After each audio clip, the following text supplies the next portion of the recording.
नमस्कार दोस्तों, स्वागत है आपका हरियाणा की आज की ताज़ा खबरों में। आज की खबरें हैं इस प्रकार। हरियाणा के पंचकुला में दोपहर से लगातार हो रही बारिश के चलते घग्गर नदी सहित बरसाती नदियों और नालों में जलस्तर बढ़ गया है।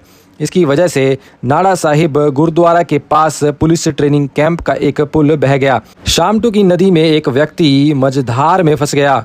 लोगों ने रस्सी के सहारे उसे रेस्क्यू किया। इसके अलावा राजीव कॉलोनी सेक्टर 17 में बरसाती नाले में 2 युवक बह गए।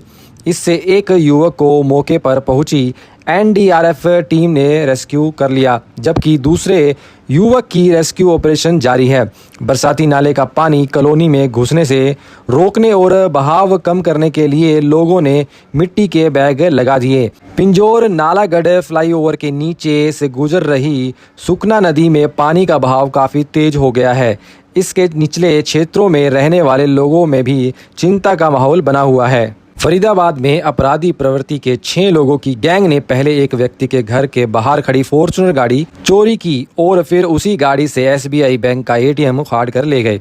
आरोपियों ने चोरी की गाड़ी का नंबर बदलकर पूरे दिन शहर में घूमकर रेकी की और रात में छायसा गांव पहुंचकर एटीएम को निशाना बनाया। करीब 8.30 लाख कैश भरे एटीएम को आरोपियों ने रस्सी की मदद से फॉर्च्यूनर से बांधकर उखाड़ लिया और धोज पहाड़ी इलाके में ले जाकर उसे तोड़कर कैश निकाल लिया। इस पूरी वारदात के बाद पुलिस ने तकनीकी जांच के जरिए आरोपियों तक पहुंच बनाई और 3 आरोपियों को गिरफ्तार कर लिया। अन्य आरोपियों की तलाश जारी है। रतिया में पुलिस ने नशे के अवैध कारोबार के खिलाफ कार्रवाई करते हुए एक आरोपी को गिरफ्तार किया है।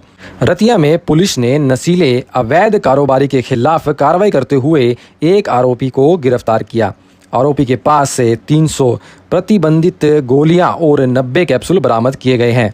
वह बिना किसी वैध लाइसेंस के इन नशीली दवाओं की अवैध रूप से बिक्री कर रहा था। पुलिस ने आरोपी के खिलाफ मामला दर्ज कर लिया है और यह पता लगाने में जुटी है कि वह यह दवाई कहां से लेकर आता था।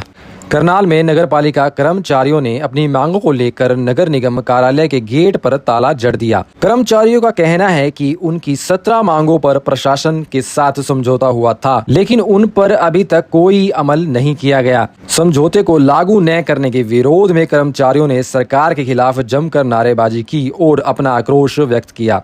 कर्मचारियों ने चेतावनी दी कि यदि उनकी मांगें पूरी नहीं की गई तो वे अपना आंदोलन और तेज करेंगे। सोहना में कांग्रेस कार्यकर्ताओं ने क्षेत्र की बदहाल सड़कों, जल भराव और फैली गंदगी को लेकर जोरदार प्रदर्शन किया।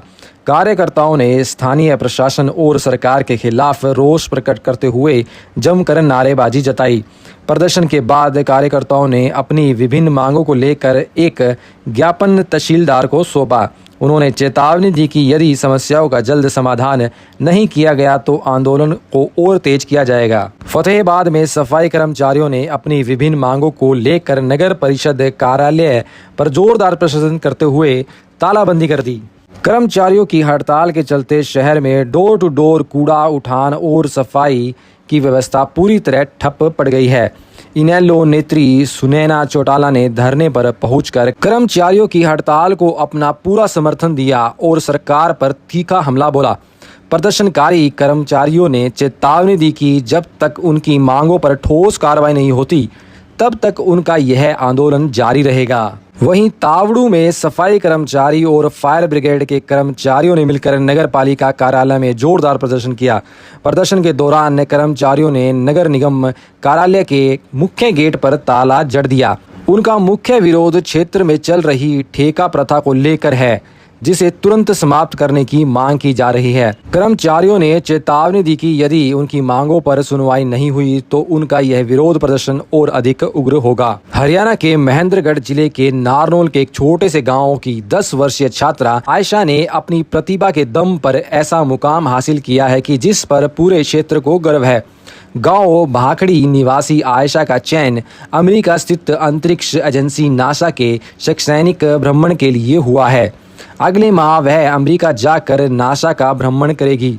इतनी कम उम्र में नासा का शैक्षणिक दौरा करने वाली वह क्षेत्र की पहली छात्रा मानी जा रही है।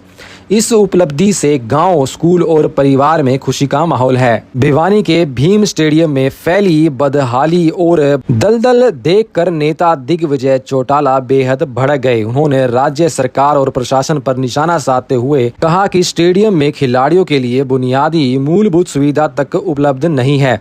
उन्होंने खराब प्रबंधों पर नाराजगी जताते हुए कहा कि हालात इतने बुरे हैं कि यहाँ ठीक से पैदल चलना भी मुश्किल हो रहा है। इस दौरान उन्होंने खेल के मैदानों की हालत और खिलाड़ियों की समस्या को लेकर सरकार के खिलाफ तीखी प्रतिक्रिया व्यक्त की। तो दोस्तों, ये थी आज की हरियाणा की कुछ खास खबरें। कल फिर आपके साथ ताज़ा खबरों के साथ मिलेंगे। तब तक के लिए नमस्कार।